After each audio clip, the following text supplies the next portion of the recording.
Estábamos por entrar a la historia de la criminología. Es muy interesante. Primero tenemos la era antigua, que es una época en la que en realidad no había criminología. Teníamos visiones del crimen, que es distinto.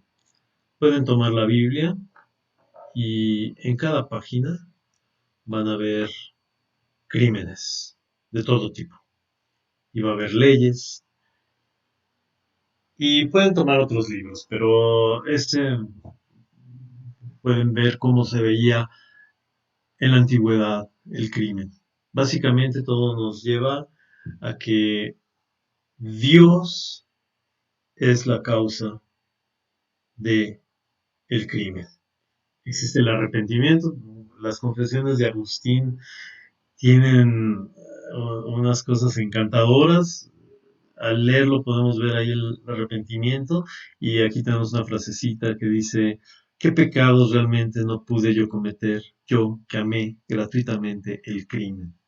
Nos habla un poco de la visión que tenemos en esa época de el crimen.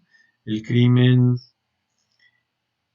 se cura con arrepentimiento, el crimen existe porque Dios da las condiciones por alguna causa desconocida para nosotros.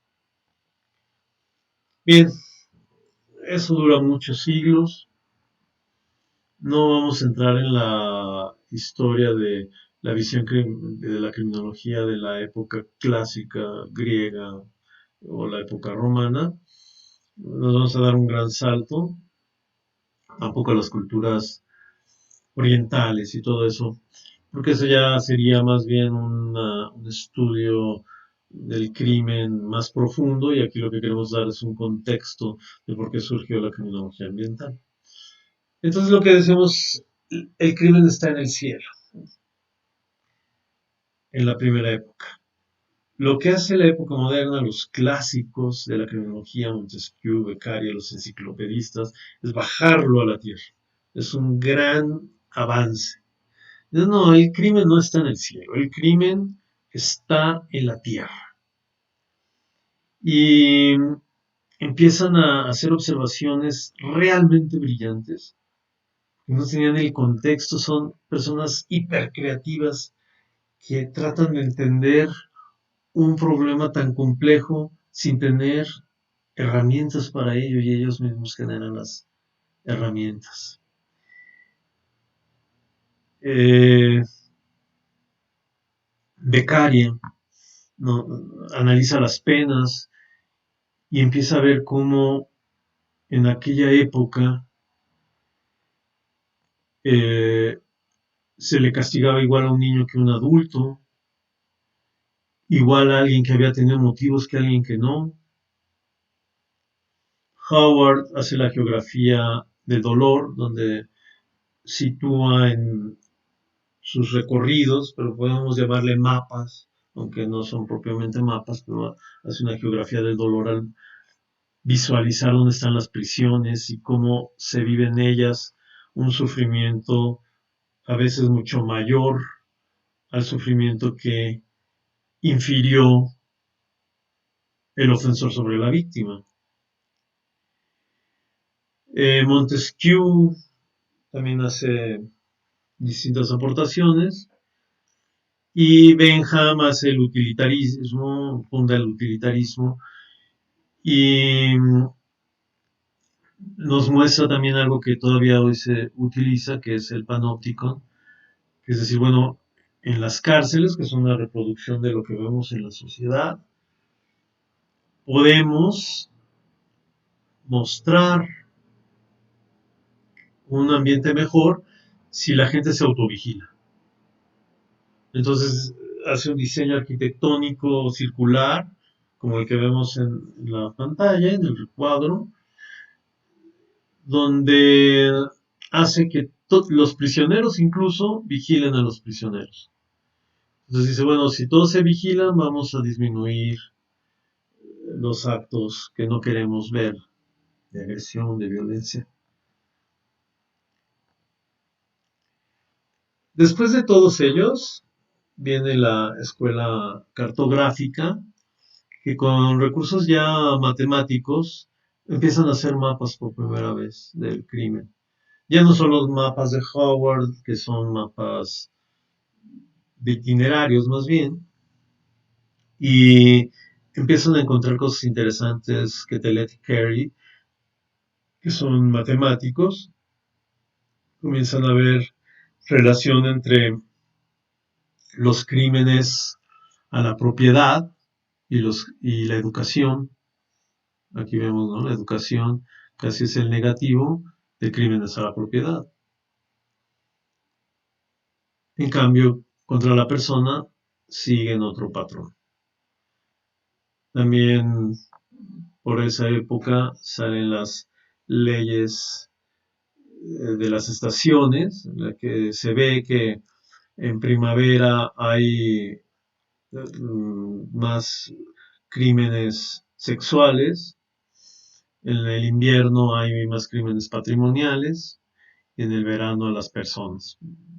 Por, la gente sale más a la calle en épocas de calor y bueno, el chiste está en que esto se sigue observando hoy en México. Aquí tenemos una gráfica que hicimos al respecto y vemos que se siguen viendo estas leyes. Menos marcadamente porque la tecnología actual ha hecho que las diferencias entre las estaciones sean menores.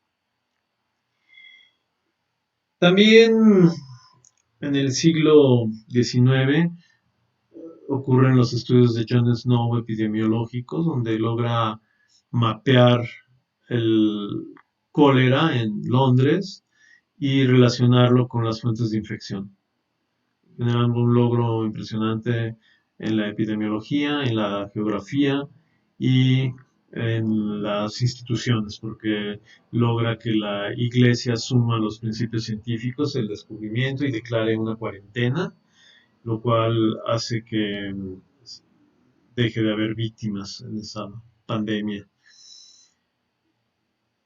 Hay un libro muy interesante, se llama de, El mapa fantasma, y ahí se puede ver esta historia muy interesante. Pero el crimen es también a veces epidemiológico, entonces los principios que se fueron dando en la epidemiología posteriormente de tres agentes, ¿no? Que hay un vector, un, alguien que recibe el virus, un residente y un ambiente. Eso también, ese principio también ocurre en la criminología ambiental. Entonces, una influencia importante. También tenemos influencias de la literatura policíaca, como habíamos dicho, en la criminalística sobre todo, aunque también en la criminología, y se relaciona mucho con los principios de la criminalística que se establecieron en el siglo XIX. Se dice que siempre hay 7 principios. El principio de uso, que me dice que un crimen siempre fue cometido con algo. Es decir, si yo deseo, soy un criminal y deseo que alguien se muera, no por desearlo se va a morir. Siempre se tiene que usar algo. Incluso en las situaciones más subjetivas, por ejemplo, alguien desea matar a alguien y entonces usa el estrés y lo comienza a estresar hasta que lo mata. ¿Qué ha ocurrido? Usó el acoso. Ujú. Siempre se usa algo. La producción es que eso que se usó genera un cambio en la víctima o en el objeto modificado por el crimen, porque no estamos hablando necesariamente de un homicidio. Puede ser un robo de una joya en un museo, o puede ser una pornografía infantil que deja la producción bits, bytes modificados.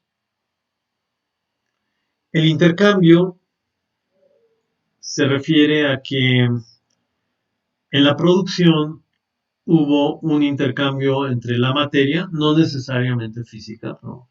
En la materia del objeto del crimen y el objeto productor. Si es una persona, hubo un cambio en la piel, si alguien lo arcó,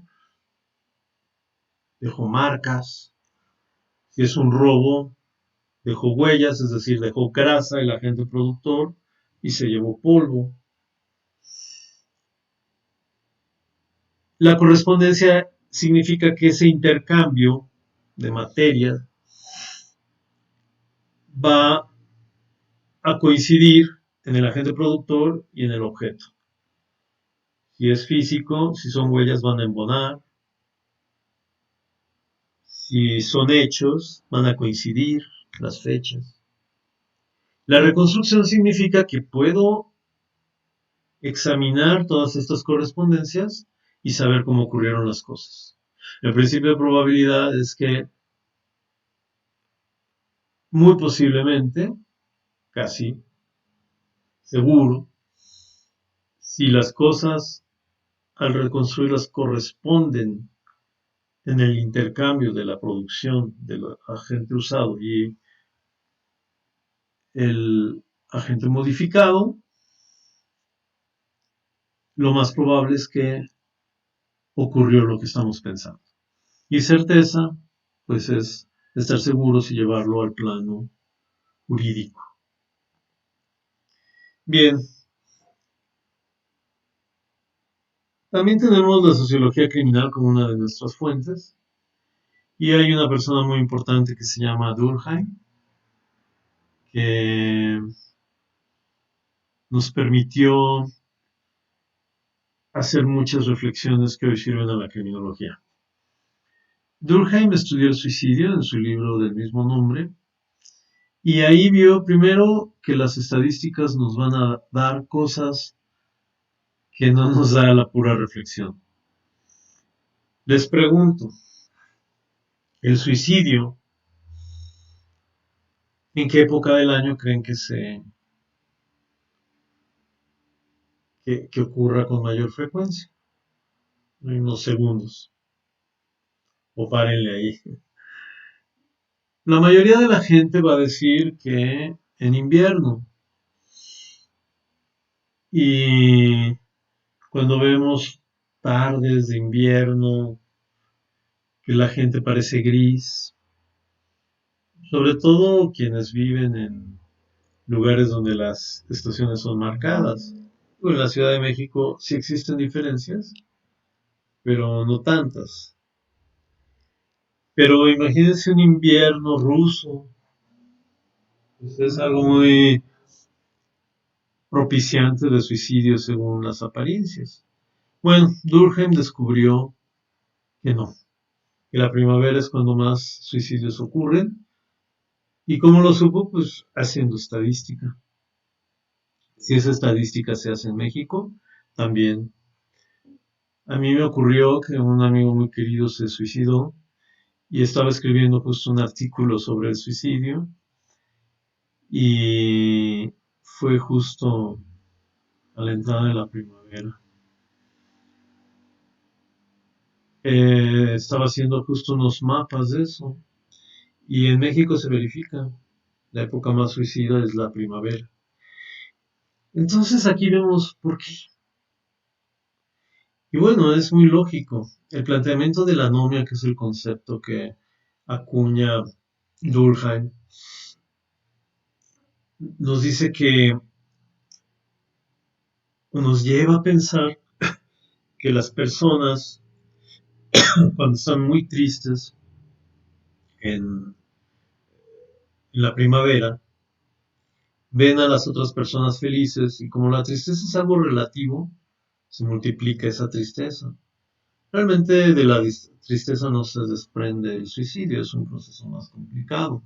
Ideación, eh, tristeza, ideación, intento y suicidio. Estas son mm, herramientas muy importantes que nos dio el concepto de anomia, de que Hay en una persona puede haber algo que no encaja con nosotros. También nos permite ver que en primavera, cuando creemos que todo encaja, quien está desencajado se desencaja más. Bueno, todos estos que vimos ahorita son teóricos realmente grandiosos. Pero viene una época de oscuridad liderada por Lombroso. No digo que Lombroso no haya sido una persona muy inteligente, pero desgraciadamente llegó a conclusiones erróneas que no supo o no le supieron criticar para que las modificara pronto. Entonces todo un siglo estuvo marcado por el oscurantismo del positivismo. El positivismo básicamente lo podemos en criminología eh, representar como la tendencia que considera que el crimen está en el criminal. El criminal es culpable del crimen. No es Dios, como pensaban en la antigüedad, no es el entorno, no es social, como lo habían visto los clásicos, ni es ni influencia del lugar. Hoy lo podemos ver. No, está el crimen en el criminal. Del positivismo se desprenden tres tendencias importantes que son la social, la jurídica y la médica. Lombroso tenía la médica eh, y otros dos colegas de él, Ferri la social y otro compañero de ellos lideró la jurídica. El positivismo jurídico todavía nos empaña un poco y el positivismo jurídico llega siempre a la conclusión de que el crimen está en el criminal. El concepto de peligrosidad es un concepto positivista. Y el problema de Lombroso es que recabó datos, cráneos, esqueletos, fotografías de personas, entrevistas, y vio que ciertos cráneos estaban más relacionados con el crimen. Pero aquí hay un problema porque todos estaban extraídos del mismo lugar, de la isla italiana donde venían gran cantidad de mafiosos. Pues entonces había un problema étnico que hacía que ahí todos tuvieran cráneos distintos, o sea, digo cráneos similares, era pues una etnia finalmente, y era una etnia que se dedicaba al crimen, entonces hubo ahí una falacia que los hizo llegar a conclusiones muy equivocadas, como que el cráneo, ciertos tipos de cráneos se relacionaban con criminales. Esto tuvo una influencia posterior muy terrible, como incluso modernamente, todavía a mediados del siglo XX en Estados Unidos las leyes de feos, así se llamaban, decía que cierto tipo de personas no debían entrar a establecimientos, todo eso, porque pues tenían un perfil criminal. Entonces el positivismo realmente, desde mi punto de vista, hizo un gran daño a la ciencia. En cuanto a criminología, estamos hablando, ¿no? Otros ramas de positivismo, pero en la criminología hizo un gran daño, retrasó las técnicas, retrasó la concepción de que el crimen es algo complejo, que no reside en el criminal, sino que reside también en la víctima y en el entorno. Hablando de la víctima, tenemos a Mendelssohn que a principios del siglo XX se preguntó, después de guerras y muchos sucesos dramáticos de la historia, por qué se borraba la víctima del crimen. Es decir, en realidad estaba haciendo una crítica al positivismo, no la planteó exactamente así, pero tuvo un movimiento muy importante y fundó la victimología y es a veces fácil confundirse lo que dijo. Él no dijo que la víctima también fuera culpable. Él lo que dijo es que la víctima se tenía que observar en un crimen. La víctima formaba parte del crimen. Y entonces clasificó a las víctimas. Hay que tener mucho cuidado porque a veces en esta época se puede llegar a pensar que él quiso decir que la víctima era culpable. No, en la investigación tenemos que clasificar también a la víctima. Y hay víctimas propiciantes. Entonces, para entender completo el crimen, tenemos que ver si la víctima propició, que no es lo mismo de culpar a la víctima. Estamos viendo el proceso de investigación, no el proceso penal. La victimología clasifica a la víctima. Esta es una gráfica como las que habíamos visto de delincuentes, pero aquí de víctimas. Y vemos que las víctimas también tienen un perfil. ¿De qué nos sirve esto? En la prevención. Si sabemos que cierto tipo de personas son más susceptibles de que les ocurra algo, a esas personas podemos prevenirlas, podemos decir, toma esta medida de precaución o si sales tarde, una mujer que sale tarde de su trabajo, le podemos decir, si pasas por estos lugares, lleva tu celular prendido, en fin. Es muy importante no confundir con que aquí se le esté echando la culpa a la víctima. En la prevención se parte del supuesto de que hay perfiles que se pueden coincidir, un perfil criminal, un perfil espacial y un perfil victimal, pueden coincidir y hacer muy probable un delito. La víctima tiene todo el derecho de no cuidarse, porque la víctima no tiene culpa en el crimen, pero es necesario prevenirlo.